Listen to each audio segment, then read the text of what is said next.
I went to my local public library while I was researching for this event, and I looked in Who's Who, and she's not there. Rachael is not in Who's Who.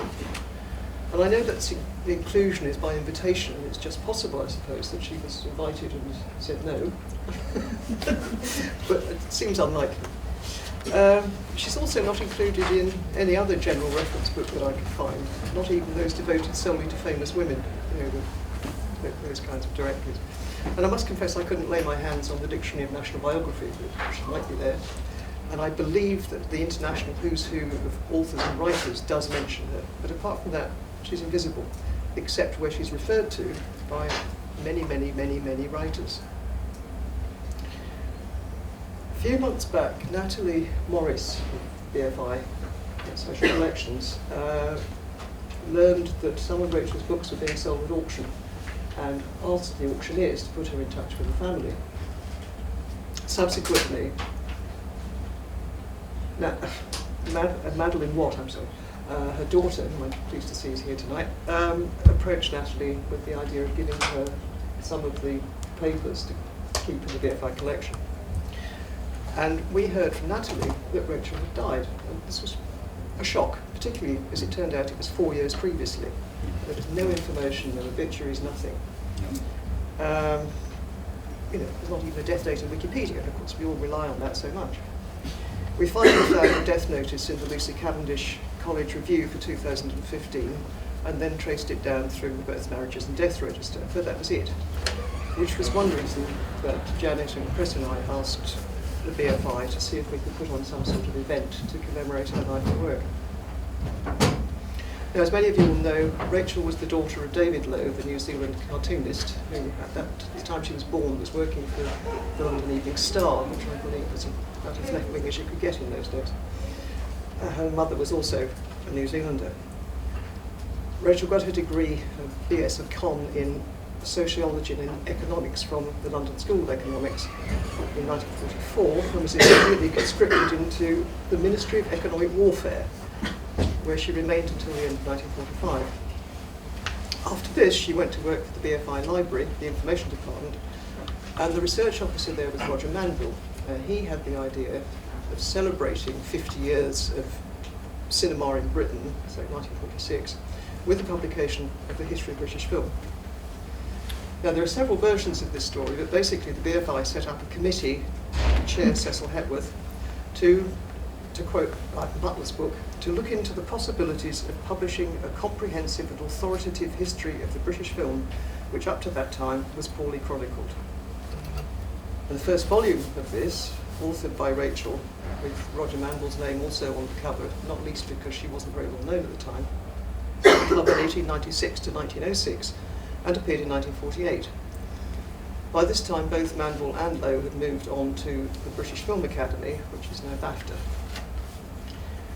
Rachael's research was accepted by the University of London as the basis for her doctoral thesis, and much, much later she received an award, not an academic award, but the Premier Jean Litry from the Giornate del Cinema Muto, the Pordenone Silent Film Festival, because so much of her work had been to do with chronicling British silent cinema.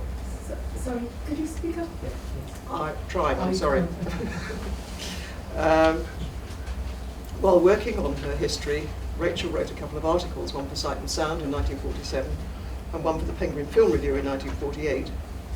Very little else. In 1950, Sight and Sound reported her participation in a round table on British films, chaired by Basil Wright, and with other participants, including Frank Launder. That's 1950. Volumes 2 and 3 of her history followed in 1949 and 1950, and then her husband's work took her to Iran and Bengal for several years. The 1920s and 30s volumes were written and published after her return to Britain in 1971, 1979, the non-fiction volumes, and 1985. Rachel's often been criticised for not having viewed enough films, sometimes with the implication that she wasn't interested in viewing them, which was so far from the truth. The point is, when she was doing her research, particularly for that first volume, there was only a handful of films available in the National Film Archive, certainly not the hundreds of Victorian cinema titles you can see today, and the many, many British silent features from the teens and 20s, many now in restored versions. And the same goes for the later period, the 30s. Furthermore, the archive rules designed to maximise conservation and minimise damage prohibited, and I believe still do prohibit, the screening of unique copies of any film. Very few access copies have been printed by the time Rachael was viewing, and not only did the archive waive its normal viewing fees, but it also allowed her unprecedented access to those unique copies that were still fit to be run on a viewing machine. I remember running for her the Bohemian Girl, and you have to bear in mind that some of those viewings were on an editola, which was literally an editing machine with a screen this big, not really something that helps you assess a film's quality. It was part of the lack of films, of course, that prompted Rachael to interview all the film pioneers, as we now think of them. They were still alive and well in the 20s and 30s and 40s and 50s. And she herself was a pioneer. She didn't have Rachael Low as a jumping off point for her research. After the publication of the 1930s volumes, Rachael thought it time to retire and hand on the history to other people. And I remember going to a meeting to discuss and plan this sometime in the 80s, but regrettably only a volume covering the 1960s, and not at all following the trajectory that she had established for the earlier volumes, ever appeared. Authors had been commissioned for the 1940s and 50s, but the history of the British film for those decades, and indeed now the 70s and 80s, still has to be written. I'd like to hand over now to Sarah Street. Is you still Professor of Film? Yes. Excellent. At Bristol. Demoted yet. I had to do this on the very That's okay. Thank you. And I guess, yes, I'm very much the model of that person who was sort of inspired by Rachael Low's work. And yeah, so I was very thrilled to participate today. So I first encountered her work when I was researching for my doctorate back in the 1980s. Looking back on my research notes, I actually found a folder, a blue folder, with the 1920s written on the side, and the very first entry of my handwritten notes taken from books, which is what you had to do in those days, was Rachael Low's volume for that decade. So hers was my first proper serious research entry. And at the time, her books were the most thorough, well-documented examples of British film history I could find. Having studied history at university, I was taught only by men, and the majority of books were written by men. It was so refreshing to find that a woman had written this multi-volume series of books about the history of British film. My supervisor invited her to lunch in Oxford. This was the only time I ever met her. And she was wonderful, she was lovely, she was charming. We talked about Alexander Korda, she was finishing her book on the 30s. And I was quite kind of awestruck at meeting this person, a woman who'd written all those volumes. It was amazing. So fast forward just a little, and book Cinema on State that I co-authored with Margaret Dickinson. I just looked back at it to see its debt to Rachel's work, and we do actually say in the introduction, the work of Rachael Low has made an important contribution by opening up the area of the politics of the film trade, and by stressing the importance of the industry's economic history. So I think Low's books indeed demonstrated the huge benefits of consulting. For me, it was the trade papers and the trade press. It was the thing I didn't kind of know about, but there it was, the Bioscope, Kinney Weekly, Daily Film Renter, all those wonderful sort of sources that are so important for our studies. Unlike Hollywood studios, Hollywood, because of the huge sort of, I guess, financial outlay experienced by those companies, they tended to generate huge archives, now many of which are in university libraries and the Herrick Centre run by the Motion Picture Academy. There are fabulous collections that film historians can draw on. But in the context of British cinema, those company archives and primary documentation just didn't exist. Very few, few things here and there. Now we've got wonderful special collections that NASA has. But when I was researching, there was really nothing like that. So really the trades were the go-to place.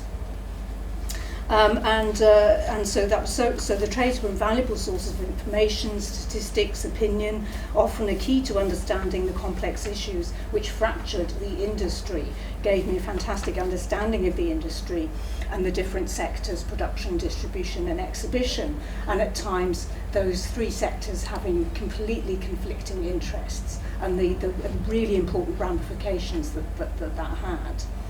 So the benefits, though, of relying on trade papers could also, on the other hand, be seen as a bit of a weakness, in the sense that they often peddled inaccurate information and statistics, and they reflected the particular interest that they've catered towards. So you had to always have that kind of awareness, and I think those books do sort of tend to have that. But they're also quite industry focused, and concepts later developed, such as popular cinema, were never really kind of engaged with in quite the same way that subsequent film historians have.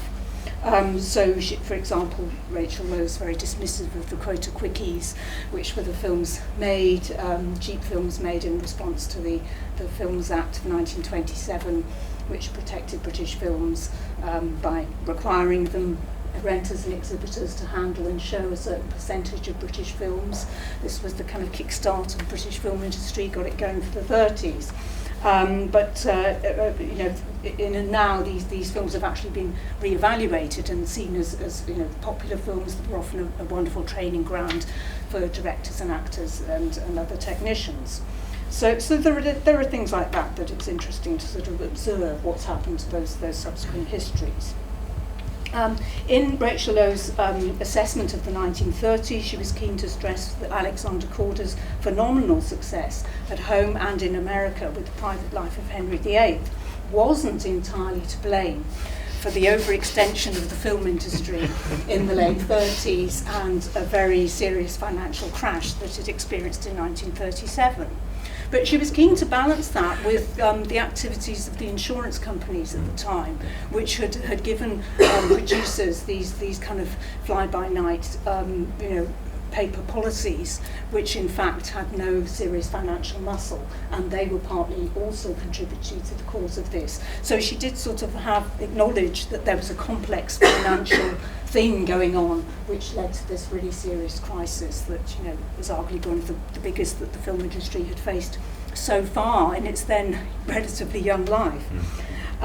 So those kind of ideas were fascinating, and that kind of knowledge and getting immersed in the context of these issues in the books inspired me in particular to look at where else there might be information. So the Bank of England, the Prudential Assurance Company, and the good old public record office now called the National Archives, which meant that film was a serious enough industry and a business to appear in those papers and even Foreign Office as well. So that sort of led to a kind of whole area of research into cinema.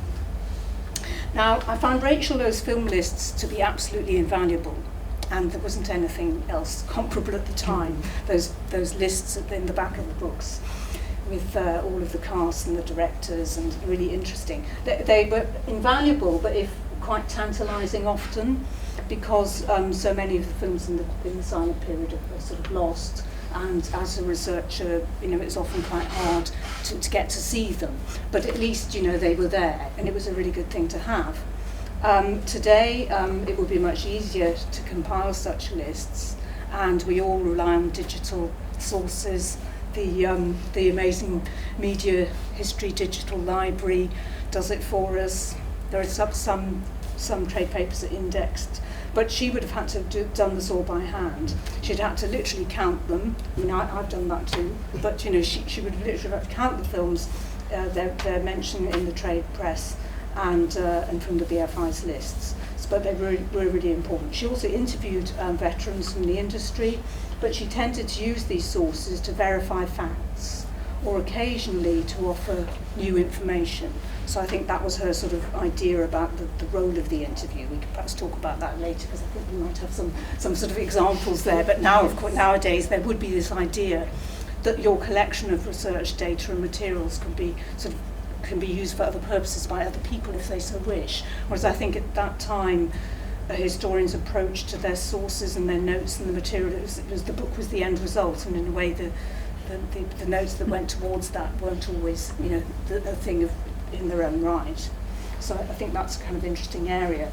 Other strengths of Low's work for me personally include her focus on industrial contexts. She wrote wonderful chapters, particularly in her 30s book. It was really sharp about studios, early sound technology, and cinemas and the growth of exhibition. She took it all on board. Great themes. Lots of potential subjects in all of them for PhDs. Really, really good. And then also it was great for me because she also wrote about film colour, and at the time when I was starting to work on film colour, there was nothing on British film colour and British cinema that sort of equalled the kind of inroads that she had made in her 30s book. So I think lots of these themes, and there are many others referenced in her books, were so important, and her work certainly pointed the way towards future research in certain key areas.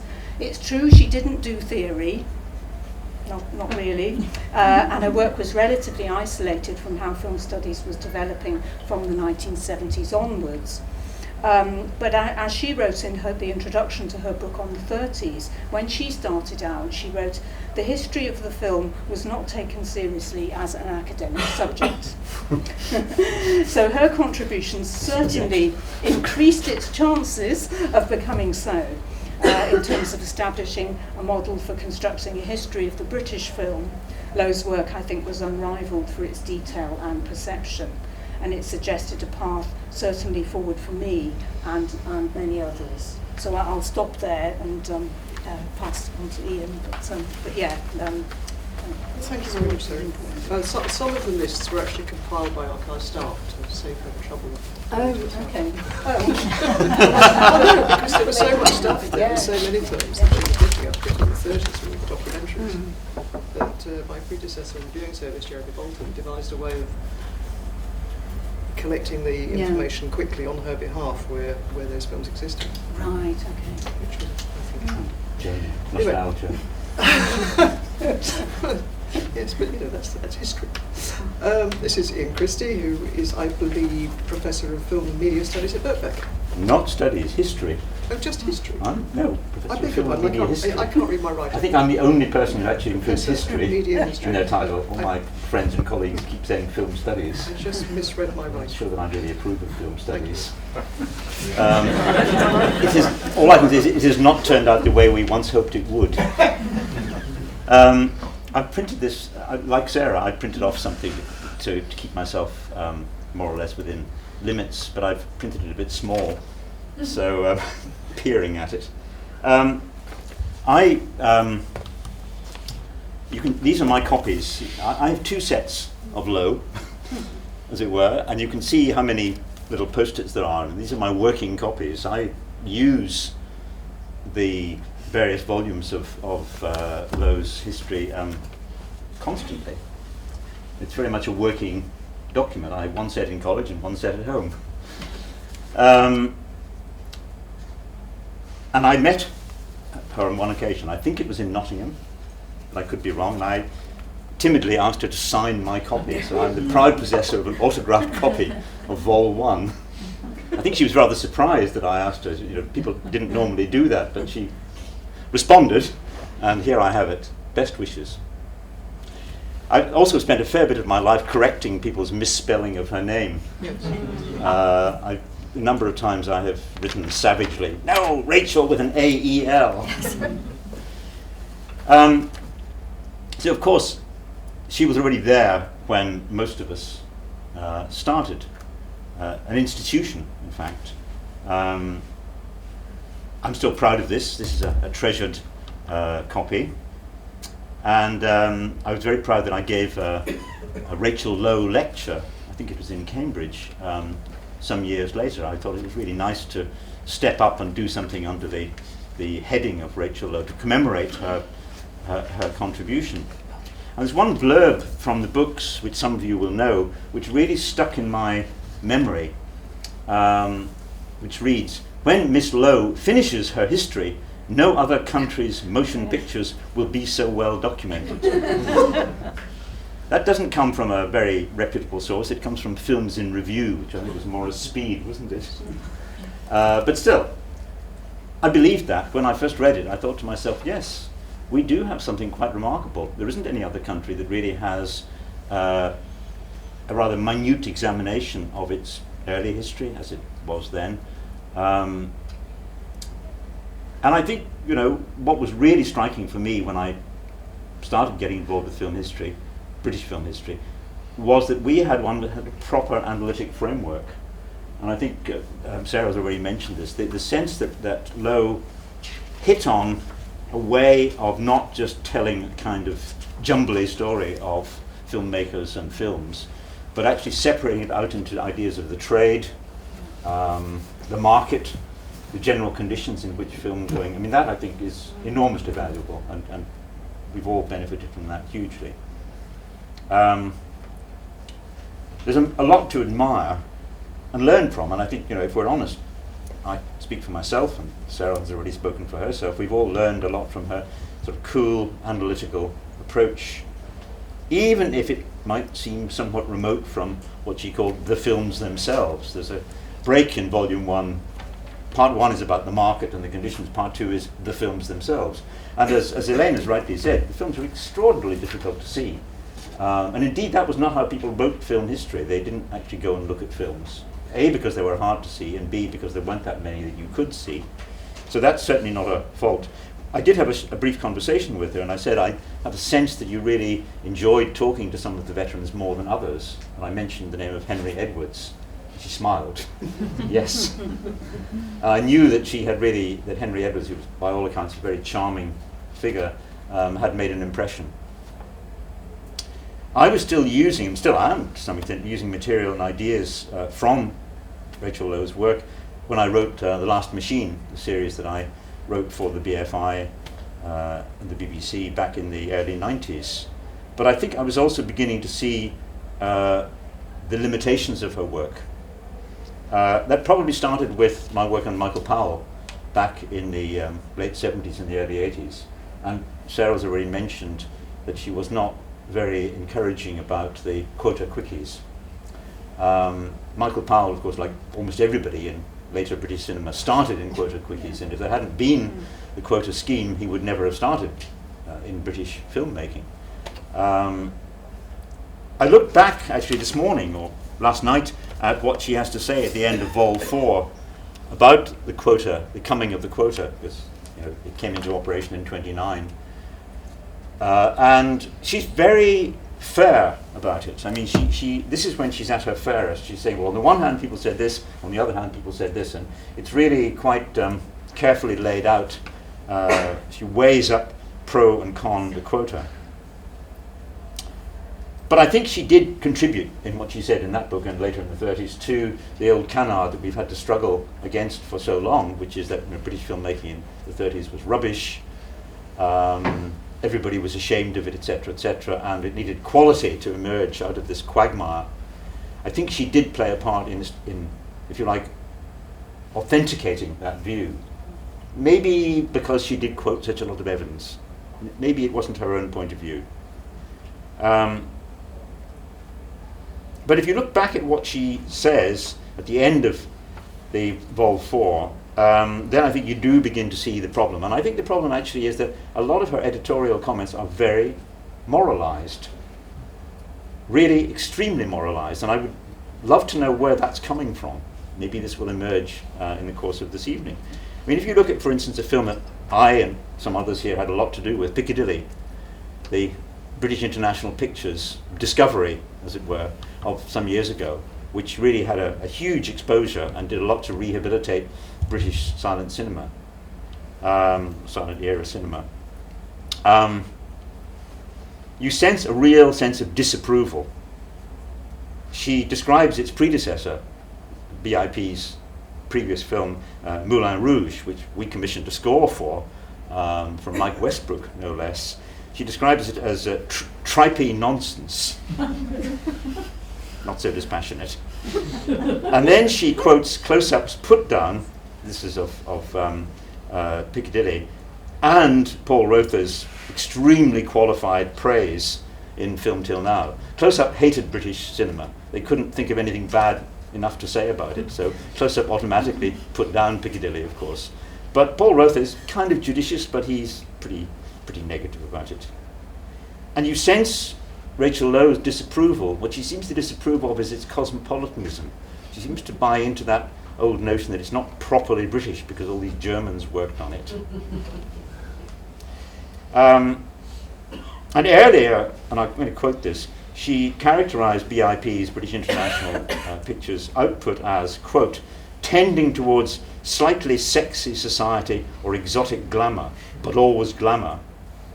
She says, its comedy was of the mother-in-law, undressing, weekends in Deauville, and taradiddles type. What is a taradiddle? Anybody know? I don't. Dance. Sorry? It's a folk dance. Oh, okay. Yeah. Thank you. Right. When she adds, at the end of the paragraph in which she really puts down the whole of BIP's output, she says, such films were apparently just what the British public wanted. And you realise that there's a kind of mismatch between her agenda about what British films should be and what the public wanted, and therefore what the producers gave them. Now, part of that agenda that I think I find was what I can only call puritanical. Right from the start, she disapproved strongly of films that showed undressing or marital discord. That's right in Volume 1, the very first volume, and again in Volume 6. And that really did, for the person that I've spent quite a lot of time in recent years working on, Robert Paul, the founder of the British cinema, I would argue one of the founders of cinema per se. She doesn't really have anything good to say about Robert Paul all the way through Volume 1. He's a technician, he has no eye, he's just a mechanic, he's not interested in film per se. Who is interested in film? Cecil Hepworth. Now, I don't think it's the case that she sings praises of Cecil Hepworth on almost every page of Volume 1. It's not entirely because he was alive and was chairing the committee that Elaine mentioned. I think he was probably past taking much of an interest in that by that stage. But he was around, he was alive. And certainly what she did in Vol 1 and in elsewhere was to canonize Hepworth as the paradigmatic, ideal, truly British pioneer. She also canonized the one film that she discusses in Volume 1 actually is Rescued by Rover. And the reason why so many people have got the idea there's only one early British film that matters is surely because of Rachel's devotion to Rescued by Rover. She saw it clearly. I think it was seeable. She never saw all three versions though. She saw enough of it to write about it with great enthusiasm. Scene by scene. It's more interesting when you see the versions side by side. Well, maybe. But she certainly put it on a pedestal. In the case of Robert Paul, she never, I think, saw any of Paul's films, although she illustrates some of them. She finds his work dubious comedy of the domestic dilemma type, leading to strife in the home and a lot of discord. She's very concerned about marital discord. I can't understand why. It keeps coming up again and again. She finds his work in poor taste, and then she says, it may be necessary to question Paul's own taste in the matter. Somewhat upright figure, according to all other accounts. Then she adds, there seems little doubt that there was considerable public demand for this type of film. So poor old Robert Paul is producing what the public wants, but it's not what Rachael Low wants, or thinks it should have been being produced. So compared with the wholesome Hepworth, who was, of course, part of the committee, Paul is found morally reprehensible, but even worse, he's judged a mere technician. His films show a lack of subtlety, an absence of the more advanced technique to be found in Hepworth's later films. Advanced technique? That really comes round to the other question, I think, about the difficulty with some of her work. It's not that she wasn't involved with film studies. That wouldn't have helped her at all. It's that Ernest Lindgren was the other big influence, I think, on her work.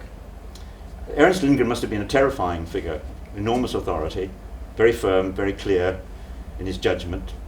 He was, of course, he's famous for being the rival of Henri Langlois, the man who steered archives in a different direction. But Lindgren had very, very clear ideas about what films should be, He wasn't just an archivist. He didn't just create the National Film Archive out of the National Film Library. Lindgren wrote a book called The Art of the Film, which came out in the same year as Vol 1.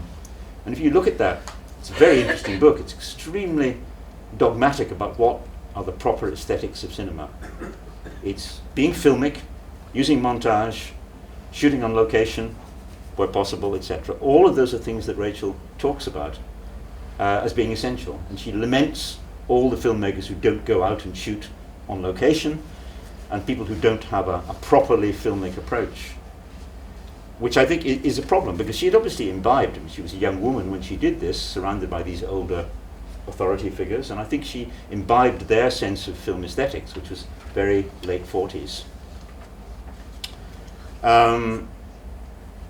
So she berates almost all the early English filmmakers for not being filmic in the proper way. At one point, when she's talking about Williamson's early railway films, it's hilarious. She talks about them anticipating Night Mail, La Bête Humaine, and Brief Encounter. The idea is that, because they show trains, somehow they're part of modern cinema. I don't think so. Now, obviously, she was writing film history at a time when there were no good models to rely on. She was inventing film history with very limited access to sources. And I think, that, of course, is a limitation built into her work. But the last thing I just want to bring on stage, and again, some others may have some thoughts about this, is that at the time she was working on Volume 1, which is, I suppose, my main focus at the moment, somebody else was also working on this period, and that's Georges Sadoul, the great French historian. And Georges Sadoul and Rachael Low clearly knew each other and communicated. I think they must have worked almost side by side. He quotes her, not by name, and she quotes him, not by name, but the same phrases appear in their books, so they must have talked. Now, Sadoul's Histoire Générale is a massive 6-volume history of cinema. Volume 2 has never, as far as I know, been translated into English. So I explain why nobody ever quotes it.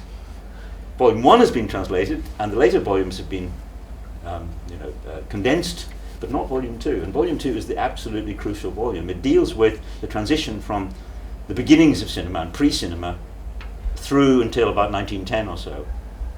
Sadoul was responsible for, if you like, inventing the Brighton School. Sadoul actually said the Brighton group of filmmakers was absolutely crucial, and this is in Rachael Low's book, of course. I think she probably got it from him. Well, they both discovered it. But Sadoul actually spends 10 pages saying that the man who created cinema as we know it was Robert Paul, whom he rather perversely calls William Paul. I don't know why. And he quotes example after example of how Paul's work influenced just about everybody making films. Zecca, he describes as a poor imitator of Paul. Every one of Zecca's early films was an imitation of something by Paul. He even says that Méliès' last film, The Conquest of the Pole, is more or less a copy of Paul's 1903 film, The Voyage of the Arctic. Rachael Low repeats this in her book without giving any source for it. She would not have seen the Méliès film, so she must have taken that from Sadoul. So they obviously were working side by side, and yet they were reaching very different conclusions, until, at the end of his chapter, Sadoul says, but it's necessary to question the taste and judgment of Robert Paul. That he must have got from her. Why a Frenchman who had been a member of the Surrealist group should feel it necessary to question the taste and judgment of poor Robert Paul, I really cannot fathom. I'd love to know what went on between them. So, as I said at the beginning, anybody who works in British film history cannot be in any doubt that we owe Rachael Low a huge debt. And I continue to owe her a debt, even when I disagree with her most, because I'm interested in figuring out what she had known, what she'd seen, why she reached the, to me, very strange judgments that she reached in various places. And as D.W. Winnicott said, home is where we start from, and I think Low is where we all started from. And really the best way of honouring her work, foundational work, would be to keep on doing it and try and do it better, as she did increasingly in the course of her volumes. I mean, she grew into the role of what being a film historian is, and when you look at her later volumes and the way she breaks down the 30s into a whole set of volumes. Again, she provided a model for what a proper national cinema should be, and we should keep on doing it.